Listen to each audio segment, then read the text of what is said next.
ನದಿ ತೀರದಲ್ಲಿ ಶವ ಹೂತಿಟ್ಟ ಆರೋಪ ನೇತ್ರಾವತಿ ಬಂಗ್ಲೆಗುಡ್ಡೆ ಕಲ್ಲೇರಿ ರತ್ನಗಿರಿ ಆಯಿತು ಮುಂದೇನು ಇವತ್ತು ಮತ್ಯಾವ ಜಾಗಕ್ಕೆ ಕರೆದೊಯ್ಯಲಿದ್ದಾನೆ ದೂರುದಾರ ಒಂದೇ ಪಾಯಿಂಟ್ನಲ್ಲಿ 3 ಕಡೆ ಅಗದ್ರೂ ಕೂಡ ಸಿಗ್ತಾ ಇಲ್ಲ ಕುರುಹು ಈ ವಾರ ಅಚ್ಚರಿ ಪಾಯಿಂಟ್ನ ಗುರುತು ಮಾಡಬಹುದಾದ ಸಾಧ್ಯತೆ ಇದೆ ಅನ್ನೋದನ್ನು ಹೇಳಲಾಗ್ತಾ ಇದೆ ದೂರುದಾರನ ಎಲ್ಲ ಆಗ್ರಹಗಳಿಗೆ ಒಪ್ಪಿಗೆ ಸೂಚಿಸ್ತಾರೋ ಎಸ್ಐಟಿ ಅನ್ನೋದೊಂದು ಪ್ರಶ್ನೆ ಕೂಡ ಇದೆ ಸೊ ಈ ಪ್ರಕರಣದ ತನಿಖೆ ಚುರುಕು ಪಡ್ಕೊಂಡಿದೆ ತನಿಖೆ ನಡೀತಾ ಇದೆ ಎಸ್ಐಟಿ ತನಿಖೆಗೆ ಅಂತ ಅಂದಾಗ ಎಸ್ಐಟಿಗೆ ತನಿಖೆನ ವಹಿಸಿದೆ ಅಂದಾಗ ಇನ್ನು ಟೇಕ್ ಆಫ್ ಆಗೋದಕ್ಕೆ ಎಷ್ಟು ದಿನ ಬೇಕು ಅಂತ ಅಂದ್ಕೊಳ್ಳಲಾಗಿತ್ತು ಆದರೆ ಆ ಎಸ್ಐಟಿಯ ತನಿಖೆಯ ಕಾರ್ಯಕ್ಷಮತೆಯನ್ನು ನೋಡಿದಾಗ ಆ ಸ್ಪೀಡನ್ನು ನೋಡಿದಾಗ ನಿಜವಾಗ್ಲೂ ಎಸ್ಐಟಿ ಅಧಿಕಾರಿಗಳು ಇಷ್ಟು ಸ್ಪೀಡ್ನಲ್ಲಿ ತನಿಖೆಯನ್ನು ಮಾಡ್ತಾ ಇದ್ದಾರಲ್ಲ ಅಂತ ಅನಿಸಿತ್ತು ಬಟ್ ಅದು ಯಾಕೋ ಗೊತ್ತಿಲ್ಲ ದೂರುದಾರ ಹೇಳಿದಂಥ ಗುರುತುಗಳಲ್ಲಿ ಏನು ಇಲ್ಲದೆ ಇರೋದು ಎಲ್ಲೋ ಒಂದು ಕಡೆಯಲ್ಲಿ ತನಿಖೆಗೆ ಹಿನ್ನಡೆ ಆಗ್ತಾ ಇರೋದಂತೂ ಹೌದು ಇದು ದೂರುದಾರ ನೆನಪಿನ ಶಕ್ತಿಗೆ ಸವಾಲು ಹಾಕುವಂಥ ಪ್ರಕರಣ ಅನ್ನೋದನ್ನು ಕೂಡ ಮೊದಲೇ ಹೇಳಲಾಗಿತ್ತು 10-15 ವರ್ಷಗಳ ಹಿಂದಿನ ಕೇಸನ್ನು ಆತ ಈಗ ಹೇಗೆ ರೀಕಾಲ್ ಮಾಡ್ಕೊಳ್ತಾನೆ ಇದೇ ಜಾಗ ಅಂತ ಹೇಗೆ ಹೇಳ್ತಾನೆ ಎಲ್ಲರಿಗೂ ಅದೇ ಪ್ರಶ್ನೆ ಇದ್ದಿದ್ದು ಬಟ್ ಆತ ಇದ್ದಂಥ ಕಾನ್ಫಿಡೆಂಟನ್ನು ನಾವು ನೋಡಿದಾಗ ಆತ ಇದ್ದಿದ್ದು ಇಲ್ಲ ಇಲ್ಲೇನೆ ನನಗೆ ಗೊತ್ತಿದೆ ಅಂತ ಮಾರ್ಕ್ ಮಾಡಿದ ಶೈಲಿ ನೋಡಿದಾಗ ಎಲ್ರಿಗೂ ಆಶ್ಚರ್ಯ ಆಗಿತ್ತು ಇಷ್ಟು ಸಲೀಸಾಗಿ ಹೆಂಗೆ ಮಾರ್ಕ್ ಮಾಡೋದಕ್ಕೆ ಸಾಧ್ಯ ಅಂತ ಬಟ್ 13 ಸ್ಥಳ ಆದ ನಂತರವೂ ಜಾಗವನ್ನು ಗುರುತಿಸಿದ ಆತ ಅಲ್ಲಿ ಎಲ್ಲೂ ಕೂಡ ಅಸ್ಥಿಪಂಜರ ಅನ್ನೋದು ಅಥವಾ ಕುರುಹು ಅನ್ನೋದು ಸಿಗ್ತಾ ಇಲ್ಲ ಒಂದು ಪಾಯಿಂಟನ್ನು ಹೊರತುಪಡಿಸಿದ್ರೆ ಹಾಗಾಗಿ ಈ ತನಿಖೆ ಯಾವ ಹಾದಿಲಿ ಸಾಗ್ತಾ ಇದೆ ಇನ್ಯಾವ ಹಾದಿಗೆ ಹೋಗುತ್ತೆ ಇದು ಆದಷ್ಟು ಬೇಗ ತಾರ್ಕಿಕ ಅಂತ್ಯವನ್ನು ಕಾಣುತ್ತಾ ಸುಮ್ಮನೆ ಇಲ್ಲಿವರೆಗೂ ತನಿಖೆ ಆಗಿದ್ದ SIT ಅಧಿಕಾರಿಗಳು ಇದನ್ನು ತಲೆ ಮೇಲೆ ಹೊರಿಸ್ಕೊಂಡಂತಹ ತನಿಖೆ ಆಗಿರುವಂಥ ಹಿನ್ನೆಲೆಯಲ್ಲಿ ತಲೆನೋವು ತಂದು ಒಡ್ಡುತ್ತಾ ಅನ್ನೋದೊಂದು ಪ್ರಶ್ನೆ ಇನ್ನು ಮೇಲೆ ಸ್ಥಳ ಆಗಲೇ ಗುರುತು ಮಾಡಿ ಆಗಲೇ ಶೋಧ ಕಾರ್ಯ ಮಾಡಬಹುದಾದ ಸಾಧ್ಯತೆ ಇದೆ ಮೊದಲೇ ಸ್ಥಳವನ್ನು ಗುರುತು ಮಾಡಿದ್ರೆ ಭದ್ರತೆ ಸವಾಲು ಹಿನ್ನೆಲೆಯಲ್ಲಿ ಆಗಲೇ ಸ್ಥಳ ಮಾರ್ಕಿಂಗ್ ಮಾಡಿ ಆಗಲೇ ಕಾರ್ಯಾಚರಣೆ ಮಾಡಬಹುದು ಜಾಗದ ಮಾಹಿತಿ ಗೌಪ್ಯವಾಗಿಟ್ಟು ನೇರವಾಗಿ ಕಾರ್ಯಾಚರಣೆ ಈ ವಾರ ನೇರವಾಗಿ ಸ್ಥಳ ಗುರುತಿಸಿ ನಡೆಯಲಿದೆ ಕಾರ್ಯಾಚರಣೆ ಅನ್ನೋದನ್ನು ಹೇಳಲಾಗ್ತಾ ಇದೆ ಇಲ್ಲಿವರೆಗೂ ಏನು ಮಾಡ್ತಿದ್ರು ಅಂತ ಹೇಳಿದ್ರೆ ಮೊದಲಿಗೆ ಸ್ಥಳ ಮಹಾಜರು ಮಾಡಿಬಿಡ್ತಿದ್ರು ಮಾರ್ಕಿಂಗ್ ಮಾಡಿಬಿಡ್ತಿದ್ರು ಅದಾದಮೇಲೆ 1 ದಿನ 2 ದಿನ ಬಿಟ್ಟು ಅಲ್ಲಿ ಗುಂಡಿ ಅಗಿಯುವಂಥ ಕೆಲಸವನ್ನು ಮಾಡ್ತಾಯಿದ್ರು ಬಟ್ ಈಗ ಮೊದಲನೇ ಥರದ್ದು ವಾತಾವರಣ ಇಲ್ಲ ಸ್ವಲ್ಪ ಮಟ್ಟಿಗೆ ಅಲ್ಲಿ ಸಮಸ್ಯೆನೂ ಆಗ್ತಾ ಇದೆ ಗಲಾಟೆಗಳಾಗ್ತಾ ಇದೆ ಆರೋಪ ಪ್ರತ್ಯಾರೋಪಗಳಾಗ್ತಾ ಇದೆ ಲಾಠಿ ಚಾರ್ಜು ಆಗಿದೆ ಯಾರ್ಯಾರು ಅಲ್ಲಿಗೆ ಹೋಗ್ತಾ ಇದ್ದಾರೆ ಬಾಯಿಗೆ ಬಂದಂಗೆ ಮಾತಾಡ್ತಾ ಇದ್ದಾರೆ ಇದನ್ನೆಲ್ಲ ಕಂಟ್ರೋಲ್ ಮಾಡೋದಕ್ಕೆ ಆಗಲೇ ಸ್ಥಳ ಗುರುತು ಮಾಡಿ ಆಗಲೇ ಅಗಿಯುವಂಥ ಸಾಧ್ಯತೆ ಇದೆ ಈ ಬಗ್ಗೆ ಮತ್ತಷ್ಟು ಮಾಹಿತಿ ನೀಡ್ತಾರೆ ನಮ್ಮ ಪ್ರತಿನಿಧಿ ಆದಿತ್ಯ ಲೈವ್ನಲ್ಲಿ ಜಾಯ್ನ್ ಆಗ್ತಿದ್ದಾರೆ ಆದಿತ್ಯ ಇವತ್ತು ಸಹಜವಾಗಿ ಪ್ರಶ್ನೆ ಇವತ್ತು ಕಾರ್ಯಾಚರಣೆ ಮಾಡ್ತಾರೋ ಶೋಧ ಕಾರ್ಯ ಮಾಡ್ತಾರೋ ಸ್ಥಳ ಮಹಾಜರು ಮಾಡ್ತಾರೋ ಅಥವಾ ಕೇವಲ ತನಿಖೆಯನ್ನು ಮಾಡ್ತಾರೋ ಎರಡನೇ ದೂರುದಾರನ ಕರ್ಕೊಂಡು ಬರ್ತಾರೋ ಸಾಕಷ್ಟು ಗೊಂದಲ ಇದೆ ಈ ಪ್ರಕರಣದಲ್ಲಿ ಇವತ್ತಿನ ತನಿಖೆ ಯಾವ ರೀತಿ ಆಗಿರುತ್ತೆ ಆದಿತ್ಯ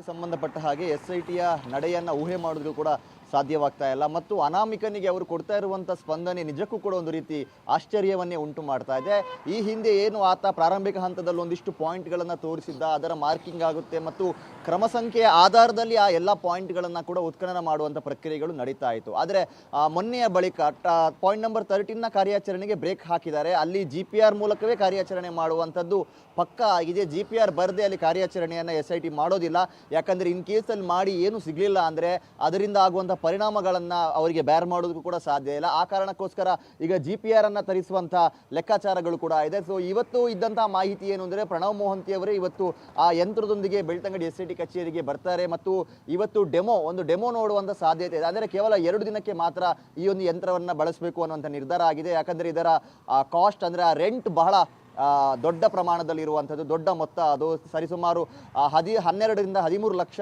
ಅದಕ್ಕೆ 1 ದಿನದ 2 ದಿನಕ್ಕೇನೋ ರೆಂಟ್ ಇದೆ ಅನ್ನುವಂಥ ಮಾಹಿತಿ ಕೂಡ ಇದೆ ಹಾಗಾಗಿ ಎಲ್ಲ ಕಡೆಗಳಲ್ಲೂ ಕೂಡ ಅದನ್ನು ಯೂಸ್ ಮಾಡೋದಿಲ್ಲ ಅನ್ನುವಂಥದ್ದು ಪಕ್ಕಾ ಇದೆ ಪಾಯಿಂಟ್ ನಂಬರ್ 13ಗೆ ಮಾತ್ರ ಅದನ್ನು ಅಧಿಕಾರಿಗಳು ಈಗ ಅದನ್ನು ಯೂಸ್ ಮಾಡ್ತಾರೆ ಆದರೆ ಇವತ್ತು ಕೂಡ GPR ಯಂತ್ರ ಬರೋದಿಲ್ಲ ಮತ್ತು ಪ್ರಣವ್ ಮೋಹಂತಿ ಅವರ ಇವತ್ತಿನ ಭೇಟಿ ಕೂಡ ರದ್ದಾಗಿದೆ ಇವತ್ತು ಯಾವುದೇ ರೀತಿಯ ಸಭೆ ಅಥವಾ ವಿಚಾರಣೆ ನಡೆಯುವುದಿಲ್ಲ ಸೊ ಎಂದಿನಂತೆ ಇವತ್ತು ಕಾರ್ಯಾಚರಣೆ ನಡೆಯುತ್ತೆ ಹಾಗಾಗಿ ಇವತ್ತು ಅನಾಮಿಕ ದೂರುದಾರ ಏನಿದ್ದಾನೆ ಯಾವ ಜಾಗವನ್ನು ತೋರಿಸ್ತಾನೆ ಅನ್ನುವಂಥದ್ದು ಎಲ್ಲರಲ್ಲೂ ಇರುವಂಥ ಪ್ರಶ್ನೆ ಯಾಕಂದರೆ ಮೊನ್ನೆಯಿಂದ ಒಂದು ಅಚ್ಚರಿಯ ಜಾಗಗಳನ್ನೇ ಆತ ತೋರಿಸ್ತಾ ಇದ್ದಿದ್ದು ಅದು ಕಲ್ಲೇರಿಯ ಬಾಲಕಿಯ ಶವ ಹೂತಂತಹ ಒಂದು ಜಾಗ ಆತ ಏನು ಹೇಳ್ತಾ ಇದ್ದ ಅದಾಗಿರಬಹುದು ಅಥವಾ ಮೊನ್ನೆ ರತ್ನಗಿರಿ ಬೆಟ್ಟದಲ್ಲಿ ಆತ ಜಾಗವನ್ನು ತೋರಿಸಿದ್ದ ಆ ಜಾಗಗಳು ಆಗಿರಬಹುದು ಸೊ ಇದೆಲ್ಲವೂ ಕೂಡ ಬಹಳ ಆಶ್ಚರ್ಯಕ್ಕೂ ಕೂಡ ಕಾರಣವಾಗ್ತಾ ಇದೆ ಮತ್ತು ಗೊಂದಲಗಳನ್ನು ನಿರ್ಮಾಣ ಮಾಡುವಂಥ ಸಾಧ್ಯತೆಯನ್ನು ಕೂಡ ಅದು ತೋರಿಸ್ತಾ ಇದೆ. ಯಾಕಂದರೆ ರತ್ನಗಿರಿ ಬೆಟ್ಟಕ್ಕೆ ಏನು ಇಲ್ಲಿನ ದೇವಸ್ಥಾನದ ದ್ವಾರವನ್ನು ದಾಟಿ ಅಲ್ಲಿ ಒಳಗಡೆ ಹೋದ ಬಳಿಕ ಅದಕ್ಕೆ ಸಾಕಷ್ಟು ಆಕ್ಷೇಪಗಳು ವ್ಯಕ್ತವಾಗಿತ್ತು. ಸಾಮಾಜಿಕ ಜಾಲತಾಣಗಳಲ್ಲೂ ಕೂಡ ಈ ಕುರಿತು ಚರ್ಚೆಗಳೆಲ್ಲ ಆಗ್ತಾ ಇತ್ತು, ಪರ ವಿರೋಧದ ಚರ್ಚೆ. ಹಾಗಾಗಿ SITಗೂ ಕೂಡ ಒಂದು ರೀತಿ ಇದು ಗೊಂದಲ. ಹಾಗಾಗಿ ಇವತ್ತು ಅನಾಮಿಕ ದೂರುದಾರ ಅಂದರೆ SITಗೂ ಕೂಡ ಗೊತ್ತಿರೋದಿಲ್ಲ. ಆತ ಒಂದು ಪರ್ಟಿಕ್ಯುಲರ್ ಲ್ಯಾಂಡ್ ಮಾರ್ಕನ್ನು ಹೇಳಿರ್ತಾನೆ ಬಿಟ್ಟರೆ ಯಾವ ಜಾಗ, ಅದು ಯಾವ ಥರ ಇದೆ, ಅದರ ರೂಪುರೇಷೆಗಳು ಏನು, ಅದ್ರ ಬಗ್ಗೆ ಯಾವುದೇ ಮಾಹಿತಿಯನ್ನು ಆತ ಕೊಡೋದಿಲ್ಲ. ಹಾಗಾಗಿ ಆತ ಇಲ್ಲಿಗೆ ಬಂದ ಬಳಿಕವೇ ಯಾವ ಜಾಗ ಅನ್ನುವಂಥದ್ದು ಡಿಸೈಡ್ ಆಗುತ್ತೆ. ಹಾಗಾಗಿ ಇವತ್ತು ಕೂಡ ಸಾಕಷ್ಟು ಕುತೂಹಲಗಳು ಇದೆ, ಎಲ್ಲಿ ಆತ ಯಾವ ಜಾಗವನ್ನು ತೋರಿಸ್ತಾನೆ ಅನ್ನುವಂಥದ್ದು. ಮತ್ತು ಈಗ ಇರುವಂಥ ಪ್ರಶ್ನೆ ಅಂದರೆ ಈ ಅನಾಮಿಕ ಎಲ್ಲಿ ಎಡವುತ್ತಾ ಇದ್ದಾನೆ ಅನ್ನೋದು. ಈಗ ನಮಗೆ ಬಂದಿರುವಂಥ ಮಾಹಿತಿಯ ಪ್ರಕಾರ ನಾವು ಕೂಡ ಒಂದು ಊಹೆಯನ್ನು ಮಾಡಿದ್ದೀವಿ. ಆತ ಒಂದು ಮರಗಳನ್ನು, ಅಲ್ಲಿರುವಂಥ ಮರವನ್ನು ಗುರುತು ಮಾಡಿ ಆ ಭಾಗದಲ್ಲಿ, ಅಂದರೆ ಆತನ ನೆನಪು ಏನಿದೆ ಅದು ಆ ಮರದ ಮೇಲೆ ಡಿಪೆಂಡ್ ಆಗಿರುವಂಥದ್ದು. ಆತ ಹಿಂದೆ ನಾನು ಹೂತು ಹಾಕಿರಬೇಕಾದ್ರೆ ಈ ಮರದ ಗುರುತನ್ನು ನಾನು ಇಡ್ತಾ ಇದ್ದೆ ಅಂತ. ಸೊ ಒಂದು ಮರವನ್ನು ಗುರುತು ಮಾಡಿ ಆ ಜಾಗವನ್ನು ಆತ ತೋರಿಸ್ತಾ ಇದ್ದ. ಸೊ ಮೊನ್ನೆ ಕೂಡ ತೋರಿಸಿದ್ದ, ಆದರೂ ಕೂಡ ಅಲ್ಲಿ ಏನೂ ಸಿಗ್ತಾ ಇಲ್ಲ. ಇದರಿಂದ ಆತ ತೀವ್ರ ಗೊಂದಲಕ್ಕೀಡಾಗ್ತಾ ಇದ್ದಾನೆ ಅನ್ನುವಂಥ ಮಾಹಿತಿಗಳು ಕೂಡ ಬರ್ತಾ ಇದೆ. ಮತ್ತು ಕೇವಲ ಒಂದು ಸಮಾಧಿ ಮಾತ್ರ ಅಲ್ಲ, ಯಾಕಂದರೆ ಇಷ್ಟು ದಿನ ನಡೆದಂಥ ಕಾರ್ಯಾಚರಣೆಯಲ್ಲಿ ಒಂದು ಸಮಾಧಿಯನ್ನು ಅಗಿತಾ ಇದ್ರು ನಿಯರ್ಲಿ 6 ಫೀಟ್ವರೆಗೂ ಕೂಡ. ಸೊ ಅಲ್ಲಿ ಏನೂ ಸಿಗಲಿಲ್ಲ ಅಂದರೆ ಅಲ್ಲಿನ ಕಾರ್ಯಾಚರಣೆ ಕ್ಲೋಸ್ ಆಗ್ತಾ ಇತ್ತು. ಆದರೆ ಈಗ ಹಾಗಲ್ಲ.